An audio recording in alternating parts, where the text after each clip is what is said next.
San பிரான்சிஸ்கோவில் உள்ள ஹோட்டலில் grammar room ஒன்றை பதிவு செய்திருப்பதாக முந்தின நாள் மாலை போலீஸ்க்கு தகவல் வந்தது. அதன் பிறகு கேர்சனும் மேசனும் மாறி மாறி ஹோட்டலை கண்காணித்து வருகின்றனர். கிராமர் வந்ததிலிருந்து இருவருமே அவனை காணவில்லை. அறையிலேயே அவன் தூங்கிவிட்டானா? ஹோட்டலில் பின்புற வாசல் எதுவும் இல்லாதது அவர்களுக்கு திருப்தியாயிருந்தது. கிராமர் வெளியே வந்தால் நிச்சயம் அவர்கள் கண்ணில் படாமல் போக மாட்டான். 11:20 என்று மேசனின் கை கடிகாரம் அறிவித்தது. காலையிலிருந்து ஒரு தகவலும் இல்லை. ஆனால் மேசனுக்கு இது பழகியிருந்தது. எதுவுமே நிகழாமல் நாட்கணக்கில் ஹோட்டலுக்கு வெளியே அவன் காத்திருந்திருக்கின்றான். இருந்த இடத்திலேயே தொடர்ந்து காத்திருந்தால் விரைவில் ஏதாவது நிச்சயம் நடக்கும் என்று அவனுக்கு தெரியும். சரியாக 11:30 அவன் பொறுமைக்கான பரிசு கிடைத்தது. ஹோட்டலின் வெளியே ஒரு டாக்ஸி வந்து நிற்க அதிலிருந்து மூசகதி வெளியேறினான். டாக்ஸிக்கு பணம் கொடுத்துவிட்டு அவன் ஹோட்டலுக்குள் சென்றான். மேசன் தன் ரேடியோ தொலைபேசியின் மைக்கை இடித்து டென்னிசனிடம் தகவலை அறிவித்தான். அவர்களை தொடர்ந்து பாரு, நான் டாமையும் அனுப்புகிறேன். சகதி வெளியே வந்ததும் அவனை டாம் பார்த்துப்பான். நீ கிராமரை பார்த்துக்கோ. 2 வயதான பெண்கள் தெருவில் நடந்து வந்து ஹோட்டலுக்குள் நுழைந்தனர். சிறிது நேரம் கழித்து ஒரு சிறுவனுடன் ஒரு பெண் வந்து டாக்ஸியில் இறங்கினாள். மேசன் ஒரு சிகரெட்டை பற்ற வைத்து கொண்டு ஓய்வெடுத்தான். இவர்களுக்கும் கிராமருக்கும் எந்த தொடர்பும் இருக்க முடியாது. மதியம் 12 மணிக்கு ஓர் இளைஞனும் யுவதியும் தெருவில் நடந்து வந்தனர். அவர்கள் பார்க்க இரட்டையரை போலிருந்தனர். மேசன் ஏனோ தானோவென்று பார்த்துவிட்டு அவர்கள் தேவையற்றவர்கள் என்று ஒதுக்கிவிட்டான். இருவரும் தங்கள் வழக்கமான யூனிஃபார்மை அணியக்கூடாது என்று மூசகதி ஏற்கனவே எச்சரித்திருந்ததால் போலீசாரின் சந்தேகத்திற்கு உட்படாமலேயே அவர்கள் ஹோட்டலுக்குள் நுழைந்தனர். கார்ல இருந்து அதோ நம்மளே பார்க்குறானே, அவன் போலீஸாக இருக்கலாம் என்று சிதா கிசுகிசுப்பாக. ஆமாம், நானும் கவனித்தேன், சகதிக்கிட்ட சொல்லுவோம். முதல் மாடி சென்று அறையின் 149 அடைந்து 2 முறை தட்டிவிட்டு காத்திருக்குமாறு மோ கூறியிருந்தான். ஹோட்டல் வரவேற்பறையில் சில பெருசுகள் அமர்ந்து இவர்கள் போவதையே நோட்டமிட்டனர். ரிசப்ஷனிஸ்ட் இவர்களுக்கு உதவி செய்ய எழுந்தான். ஆனால் அவர்களுக்கு செல்லுமிடம் தெரிந்திருந்ததால் விட்டுவிட்டான். அவர்கள் அறையின் 149 அடைந்து 2 முறை தட்டிய உடனே கதவு திறக்கப்பட்டது. மோ தன் கட்டை விரலை ஆட்டினான். அவர்கள் ஹாலிற்குள் நுழைந்தனர். உள்ளே ஒரு பெட்ரூம் இருந்தது. பிக் ஜிம் கிராமர் ஜன்னல் அருகே இருந்த சாய்வு நாற்காலியில் அமர்ந்து ஒரு சிகரெட்டை புகைத்து கொண்டிருந்தான். அவர்கள் இருவரும் உள்ளே வந்ததும் அவர்களை அவன் கூர்மையாக ஆராய்ந்தான். வித்தியாசமான சூழலில் உள்ளே நுழையும் மிருகங்கள் போல் அவர்கள் எச்சரிக்கையுடன் வந்தனர். இந்த இருவரும் கொடூரமானவர்கள் என்று மோ கூறியது சரிதான். சிதாவை கூர்ந்து பார்த்தான். கிராமரை தவிர்த்துவிட்டு ரிஃப் மோவிடம், அங்கே வெளியே ஒரு மாமா நின்றுட்டு இருக்கான், தனியார் டிடெக்டிவாக இருக்கலாம், போலீஸாகவும் இருக்கலாம் என்றான். மோ அதிர்ந்தான். அவன் முகம் கருப்பானது. அவன் கிராமரின் முகத்தை பார்க்க, கிராமர், அவனை என்கிட்ட விட்டுட்டு நான் பார்த்துக்கிறேன். நான் அவனை குறி வச்சிட்டேன். சகதியும் நானும் ஒன்றா சேர்ந்ததில் மாமா மூக்கில் வேர்த்திருக்கோம். இரட்டை பிறவிகளும் கிராமரை ஆராய்ந்தனர். அவர்களது சிறு வயதிலேயே கிராமர் பற்றி பத்திரிகைகளில் படித்திருந்திருக்கிறார்கள். கடத்தல் தொழிலில் அவன் நம்பர் 1 என்று அவர்களுக்கு தெரியும். $6 மில்லியன் சொத்து சேர்த்தவன். ஆனால் அவனை குண்டானவனாக, வயதானவனாக, வெயிலில் கருத்த நிறமுள்ளவனாக பார்க்கும்போது அவர்கள் ஏமாற்றம் அடைந்தனர். இப்படி சாய்வு நாற்காலியில் உட்கார்ந்து சிகரெட் பிடிக்கும் 60 வயது கிழவனை விட பல மடங்கு வீரியமுள்ள ஒருவனை அவர்கள் எதிர்பார்த்திருந்தார்கள். 2 பேரும் உட்காருங்க என்றார் கிராமர். 2 வாரம் முன்பு துப்பாக்கியால் பட்ட காயத்தில் சில பிளாஸ்டரி கட்டு மிச்சம் இருந்ததை கிராமர் கவனித்தான். முகத்தில் என்ன காயம்? ஒரு ஓனாய் கவ்விடுச்சு என்ற கூறியபடி ரிஃப் அமர்ந்தான். நீண்ட நேரம் அமைதி நிலவியது. கிராமரின் சிவந்த முகம் மேலும் சிவப்பாகி அவன் கண்கள் துடித்தன. இதை பாரு தம்பி, கேள்வி கேட்டா அடக்கமாக பதில் சொல்லணும், தெரிஞ்சுதா என்று உருமினான். சகதி தர்ம சங்கடத்துடன் கிராமரை பார்த்தான். அந்த நாட்களில் யாராவது கிராமரிடம் பதிலுக்கு பதில் பேசினால் அவன் முகத்தில் அரைந்திருப்பான். ஆனால் இப்போது கிராமர் தோலை குலுக்கியபடி கூறினான். நாம் நேரத்தை வீணடிச்சிட்டு இருக்கோம். சரி, 2 பேரும் கேளுங்க. நாங்கள் ஒரு காரியத்தை செய்ய போகிறோம். உங்களுக்கு விருப்பம் இருந்தால் உங்களையும் சேர்த்துக்கிறேன். இதில் எந்த ஆபத்தும் இல்லை. $5000 தரேன். என்ன சொல்கிறீங்க? சிதா கிராமரை தான் கவர்ந்து விட்டதை உணர்ந்து விட்டாள். ஓர் ஆண் தன்னை இச்சையுடன் பார்ப்பதை அவளால் எளிதில் கண்டுபிடித்து விட முடியும். கிராமர் தன் வலையில் விழுந்து விட்டதை அவள் கண்டு கொண்டு விட்டாள். எந்த ஆபத்தும் இல்லையா? அப்போனா எதுக்கு அங்கே வெளியே போலீஸ் காத்திருக்கு என்றாள். பிரபலமாக இருக்கிறதுனா என்னென்னு உங்கள் 2 பேருக்கும் தெரியாது. இந்த இடத்துல ஒரு காலத்தில் கைத்தொழில் நிபுணனாக இருந்தான். என்கிட்ட 500 பேர் இப்படி இருந்தாங்க. மறுபடி நானும் சேர்ந்தா அது தலைப்பு செய்தி. போலீஸ் அலரும். நீங்கள் அதை பற்றி கவலைப்பட வேண்டாம். எனக்கு எப்போ தேவையோ அப்போ அவங்கள காலி பண்ணிவிடுவேன். இப்போதைக்கு அவங்க வெளியே உட்காந்து மீன் பிடிக்கட்டும். எவ்வளவு தூரம் போயிடுவாங்க? இந்த வேலையை பற்றி அவங்களுக்கு எதுவும் தெரியாது. உங்களுக்கு வேலை வேணுமா வேணாமா? $5000 தரேன். சீக்கிரம் முடிவு பண்ணுங்க. Yes or no? ரிஃப் தன் முகத்தில் இருந்த காயத்தை வருடிக்கொண்டே கோபத்துடன் கேட்டான். என்ன வேலை? நீங்கள் ரெடின்னு சொன்னாதான் விவரம் சொல்லுவேன். சரின்னு சொல்லிட்டா மனசு மாறக்கூடாது. மனசு மாறினா எனக்கு பிடிக்காது. இரட்டையர் ஒருவரை ஒருவர் பார்த்து கொண்டனர். கடந்த 2 வாரங்களாகவே அவர்களுக்கு நேரமே சரியில்லை. ஒரு சின்ன பையன் அவங்கள மடக்கி சுட்டுவிட்ட செய்தி பரவிவிட அவர்கள் குழுவில் அவர்களுக்கு மதிப்பு போனது. மற்ற குழுவினர் அவர்களை கேலி செய்தனர். அவர்களை ரிஃப் கவனிக்க வேண்டியிருந்தது. அவர்களில் ஒருவன் ரிஃபை போட்டு தள்ளிவிட்டான். இதற்கு முன் சிதாவை நிமிர்ந்து பார்க்க கூட பயந்தவர்கள் இப்போது தைரியமாக சீண்ட ஆரம்பித்து விட்டார்கள். ரிஃப் ஒரு வாரம் ஓய்வெடுக்க வேண்டியிருந்தது. $5000 அவர்களை பிரமிக்க செய்தது. வாழ்வில் இதுவரை இவ்வளவு பெரிய தொகையை அவர்கள் பார்த்ததே இல்லை. இதுவரை அவர்கள் சிறு சிறு தொகையாக பார்த்து பாதுகாப்பாக கொள்ளையடித்தார்கள். இப்போது கிராமர் போன்ற பெரிய திமிங்கலத்தோடு கூட்டு சேர்வது அவர்களையும் ஆழ்கடலில் அமிழ்த்து விடலாம். ஆனால் பெரிய தொகை அவர்களை வாய்ப்பிழக்க செய்தது. ரிஃப் சிதாவை பார்த்து தலையசைக்க அவளும் பதிலுக்கு தலையசைத்தாள். ஓகே, நாங்கள் சம்மதிக்கிறோம் என்றபடி ரிஃப் தான் ஒரு சிகரெட்டை எடுத்துக்கொண்டு சிதாவை நோக்கி ஒன்றை தூக்கி எறிந்தான். சரி, நாங்கள் என்ன செய்யணும்? கிராமர் மூவிடம் கூறியதையே கூறினான். ஆனால் எந்த பெயரையும் கூறவில்லை. ஒரு பெரிய பணக்காரனின் பெண், எவ்வளவு கேட்டாலும் தருவான். போலீஸுக்கு போக மாட்டான் என்று மட்டும் கூறினான். கிராமர் பேசி முடித்த பிறகு நீண்ட அமைதி நிலவியது. இரட்டையர்கள் ஒருவரை ஒருவர் பார்த்து கொண்டனர். பிறகு ரிஃப் மெதுவாக தலையை அசைத்தான். கிராமரிடம் அவன் அந்த பணக்கார புள்ளி நம்மளுக்கு புள்ளி வச்சுட்டா $5000 பத்தாது, எங்கள் கழுத்துக்கு கத்தி வைக்கிறப்ப 2 பேருக்கும் 5000 தரணும் என்றான். கிராமரின் முகம் சிவந்து போனது. நான் அப்பவே சொன்னேன், இதில் ஆபத்தே இல்லைன்னு. கடத்துற வேலை இது. இந்த மாதிரி ஒரு கேப் மாதிரித்தனத்தை மாமாங்க சும்மா விட மாட்டாங்க.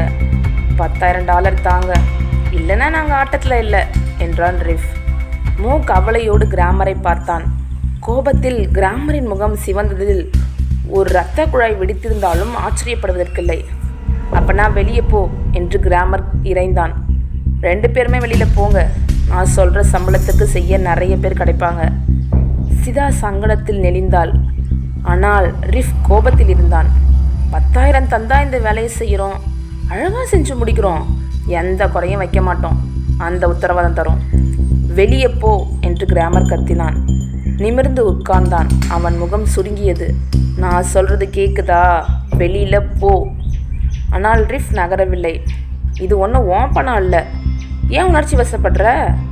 நீ வேற ஒருத்தனை மிரட்டி பணம் பறிக்கிற. இங்கே சுத்தமான விலைக்கு நாங்கள் கேட்குற பணத்தை தரப்போகிற. 5000னா வாங்கிக்க, இல்லை ஒன்றுமே கிடையாது என்றபடி கிராமர் எழுந்தான். அவனது கோட்டின் உட்புறம் துப்பாக்கி தெரிந்தது. கைகளை இடுப்பில் ஊன்றியபடி நின்றான். வாசிதா, போகலாம், நமக்கு நிறைய வேலை இருக்கு என்று எழுந்தான். கிராமர் பக்கம் திரும்பி கூறினான்.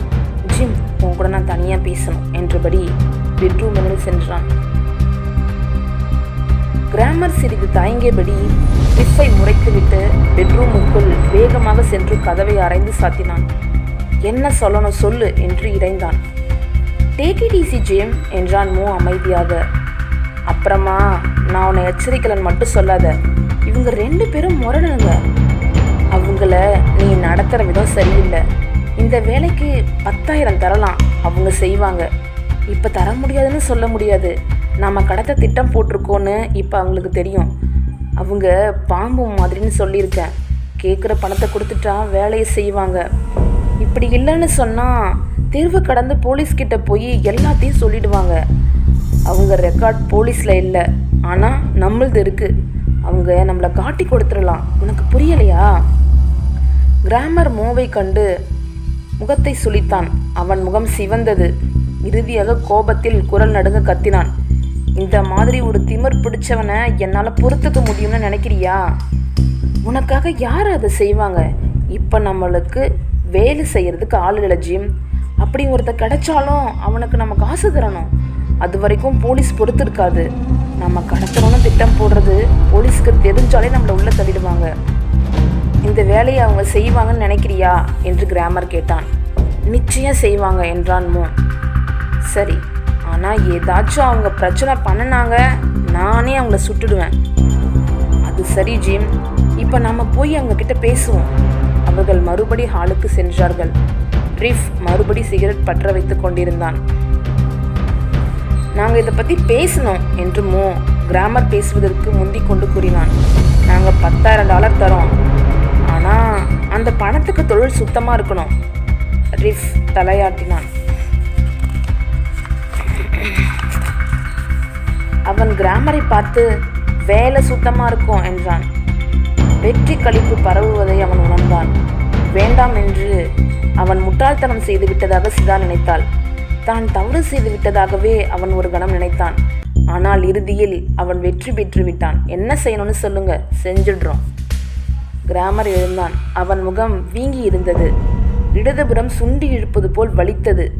அவனது விழிகள் அடிக்கடி சிதா பக்கம் மேய்வதைக் கண்டு அவனுக்கே தர்ம சங்கடமாக இருந்தது. உங்கள் 2 பேரையும் நான் எச்சரிக்கிறேன். நான் சொல்கிறத அப்படியே செய்யணும். உங்கள் 2 பேர்கிட்ட இருந்தும் எந்த பிரச்சனையும் வரக்கூடாது.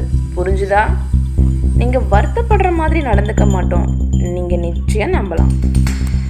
ஓகே என்றபடி ஒரு சிகரெட்டை எடுத்து பற்ற வைத்து திருப்திகரமாக ஒரு நீண்ட இழுப்பு இழுத்துவிட்டு, என்னோட திட்டம் இதுதான். ஈஸியாக கடத்திடலாம். அந்த பொண்ணை நான் நல்லா வாட்ச் பண்ணிட்டேன். ஒவ்வொரு வெள்ளிக்கிழமையும் காத்தால தனியாக சலூனுக்கு முடி அலங்காரம் செய்ய போவா. வீடு திரும்புறதுக்கு முன்னாடி சாப்பிட கிளப் போவா. 2 வருஷமாக இதே கதை தான். ஏரி பக்கம் இருக்கிற பெரிய பங்களாவில் அவள் அப்பாவோட இருக்கா. பங்களாவில் இருந்து நெடுஞ்சாலைக்கு வர தனியார் பதம் 3 மைல் தூரம் இருக்குது. வீட்டுக்கு முன்னாடி 5 அடுக்கு நுழைவு வாசல் இருக்குது. அங்கே ஒரு தொலைபேசி இருக்குது. உள்ளே வர்றவங்க வீட்டுக்கு தொலைபேசியில் பேசினா பாதுகாப்பு அதிகாரி கேட்டோட பூட்டை திறப்பான். மின்சாரம் பாயிற வேலியோட மின்சாரத்தை நிறுத்துவான். அந்த பொண்ணு வீட்டை விட்டு காலையில் 9 மணிக்கு கிளம்புவா. 9:10க்கு நுழைவு வாயில் கிட்ட இருப்பா என்று கிராமர் சிதா பக்கம் திரும்பினான். இது உன்னோட வேலை, அதனால கவனமாக கேளு. நுழைவு வாசல் வெளியே 9 மணிக்கு நீ காத்திருக்கணும். உன்கிட்ட ஒரு கார் இருக்கும், நான் தரேன்.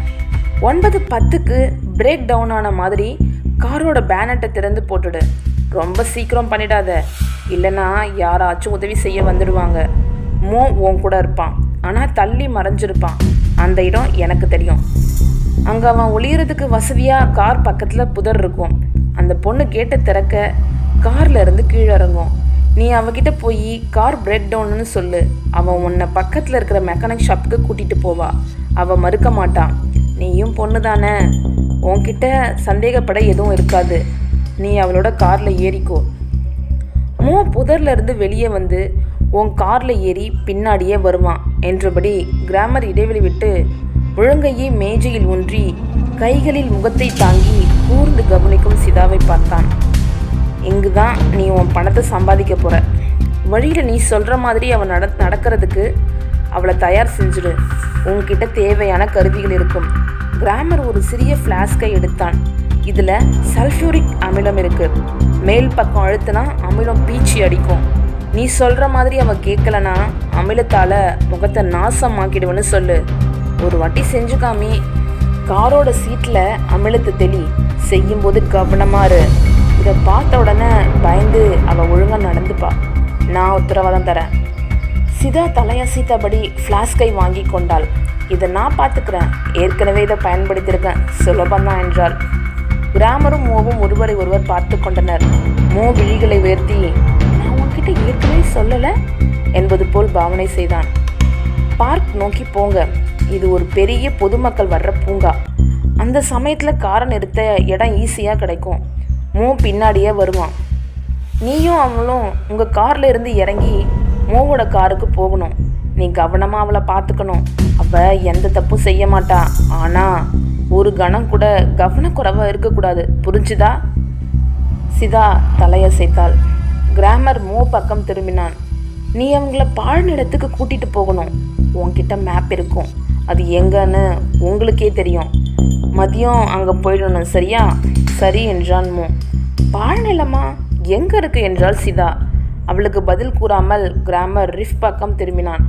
இது உன்னோட வேலை, கவனமாக கேட்டுக்கோ. யாரும் கண்டுபிடிக்க முடியாத ஒரு இடத்துல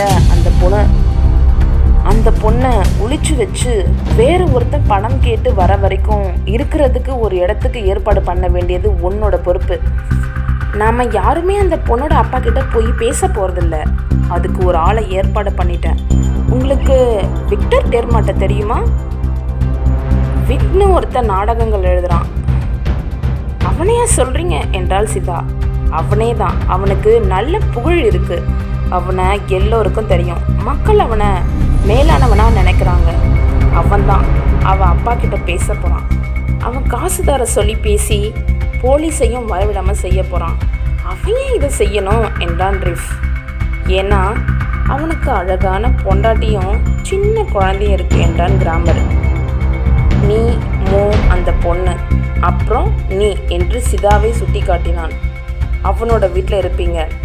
நீங்கள் அவனை மிரட்டில் அவன் நம்ம சொல்கிற மாதிரி கேட்பான். கிராமர் ரிஃபின் காயமுற்ற முகத்தை நோக்கினான். இவன் பேரம் பேசினாலும் வேலைக்கு சரியானவன் தான். மனைவி குழந்தையோடு இருக்கும் இவனை விட்டால் வேறு யாராலும் மிரட்ட முடியாது. எனக்கு புரியல, இவன் எங்கள் கதையில் வர்றான் என்றான் ரிஃப். அவன் ஒரு நாடகம் எழுதுகிறான். அவனுக்கு ஒரு பண்ணை வீட்டை வாடகைக்கு விட்டவனை எனக்கு தெரியும். நான் அந்த இடத்த பார்த்துருக்கேன். நானே சில வருஷம் முன்னாடி அங்கே போயிருக்கேன். அது மாதிரி ஒரு தனியான பயங்கரமான ஆள் நடமாட்டம் இல்லாத இடத்த உங்களால் பார்க்கவே முடியாது. ஆனால் அமைதியாக உட்கார்ந்து நாடகம் எழுத அவனுக்கு பொருத்தமான இடம்தான். இப்போது அவன் தான் மனைவி, குழந்தை, ஒரு வியட்நாமிய வேலைக்காரன் அல்சேஷன் நாயோடு அங்கே தான் இருக்கான் என்றபடி தன் சிகரெட்டின் சாம்பலை தட்டி விட்டு தொடர்ந்தான். உன்னோட முதல் வேலை நாயையும் வேலைக்காரனையும் போட்டு தள்ள வேண்டியது. அப்புறம் அந்த குடும்பத்தை பயமுறுத்தணும், புரியுதா? நாயை கவனிச்சுக்கிறேன், வேலைக்காரனை என்ன செய்யணும் என்றபடி ரிஃப் சந்தேகமாக கிராமரை பார்த்தான். இந்த வியட்நாம்காரங்க கில்லாடிங்க. நீ அந்த குடும்பத்தை கவனிச்சுக்கிறதுக்கே நேரம் போதாது. அந்த வேலைக்காரனை அவன் ரூம்லேயே தள்ளி பூட்டிடு. இல்லைன்னா அவன் பிரச்சனை தரலாம். டெலிஃபோனை வேலை செய்யாமல் பண்ணிடணும். காரை ஓட்ட முடியாமல் செஞ்சிடணும். அவங்கக்கிட்ட துப்பாக்கிங்க இருக்குது, அதையெல்லாம் அப்புறப்படுத்திடணும். வீட்டில் வேறு எங்கேயும் துப்பாக்கிங்க இல்லாமல் பார்த்துக்கணும். பிறகு மோ வர வரைக்கும் காத்திருக்கணும். இவங்க கடத்துறதுக்கு முந்தின இரவு நீ அங்கே போயிடணும். ரிஃப் எழுந்து ஜன்னலை நோக்கி நடந்தான். திரைச்சிலையை தொடாமல் வெளியே பார்த்தான். வெளியில் வேடிக்கை பார்க்குற மாமாவை என்ன செய்யலாம் என்றான். ஒன்றும் செய்ய வேணாம். நீங்கள் 2 பேரும் கீழே இருக்கிற பாருக்கு போய் குடிக்க வாங்கிக்குங்க. 1/2 மணி நேரம் அங்கே இருந்துட்டு போயிடுங்க. அங்கே இருக்கிற மாமாவுக்கு உங்களை தெரியாது. ஆனால் கவனமாக இருங்க.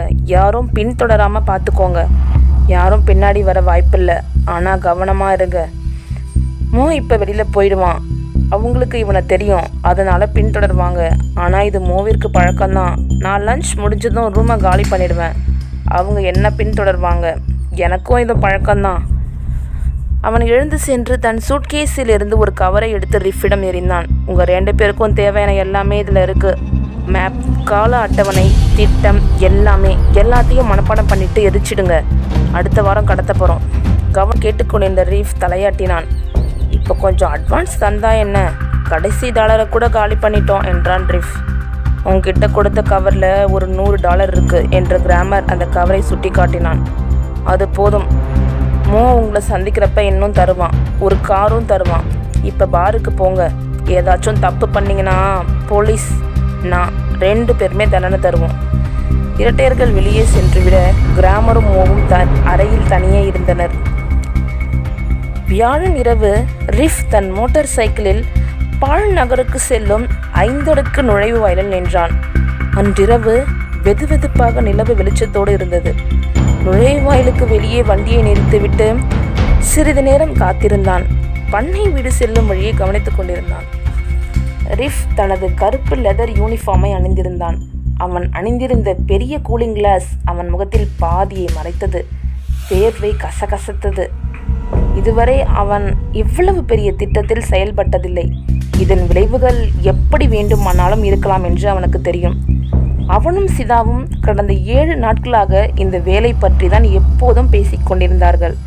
$10,000 தொட முடியும் என்ற கனவு அவர்களை மயக்கியது. ஆனால் அதே சமயம் அவர்கள் உயிருக்கே ஆபத்து ஏற்படலாம் என்றும் தெரிந்திருந்தது. இது ஒன்றும் வழக்கமான சிறு திருட்டல்ல, இது பெரிய திட்டம். இது தோற்றால் அவர்கள் கதையே முடிந்தது. முடிவற்ற வாதங்களுக்கு பிறகு இந்த ஆட்டத்தில் தொடர்ந்து செல்வது என்று முடிவு செய்தனர். இந்த திட்டம் வெற்றி பெறும் என்று உறுதியாக தெரியாவிட்டால் கிராமர் போன்ற வயதான அனுபவசாலி இறங்கவே மாட்டான். எனவே ரிஃப் காரியத்தில் இறங்கிவிட்டான். அடுத்த 9 மணி நேரங்களில் சிதாவும் ரிஃப்பும் காரியத்தில் இறங்கிவிட்டான். அடுத்த 9 மணி நேரங்களில் சிதாவும் காரியத்தில் இறங்கிவிடுவாள். பிறகு இருவரும் திரும்பி போகவே முடியாது. வேலை வெற்றி பெறத்தான் வேண்டும். அவன் கேட்டை திறந்து புல்வெளியில் தன் வண்டியை நகர்த்தி சென்றான். வீடு வரையில் வண்டியை நகர்த்தி செல்லும்படி கூறியிருந்தான். ரிஃப் எச்சரிக்கையாக நடந்தான். அவன் கண்கள் நாலாபுரமும் சுழன்றன. அல்சேஷன் நாயோடு சண்டையிடுவதில் அவனுக்கு விருப்பமில்லை. விஷமிட்ட கரித்துண்டை அவன் எடுத்து வந்திருந்தான். ஆனால் அந்த நாய் கரியை பார்ப்பதற்கு முன் அவனை பார்த்துவிட்டால் அவனுக்குத்தான் சிக்கல் என்று அவனுக்கு தெரியும். 1 மணி நேரம் கழித்து அவன் பண்ணை வீட்டை அடைந்தான். நிலவு வெளிச்சத்தில் அது தெரிந்தது. வியர்வை ஆறாக பெருகியது. மோட்டார் சைக்கிளை புல்வெளியில் நிறுத்திவிட்டு வேகமாக வீட்டை நோக்கி நடந்தான். அவன் அதிர்ஷ்டசாலிதான். அவன் வருவதை நாய் உணரும் முன்பே அவன் நாயை பார்த்து விட்டான். உடனே தரையில்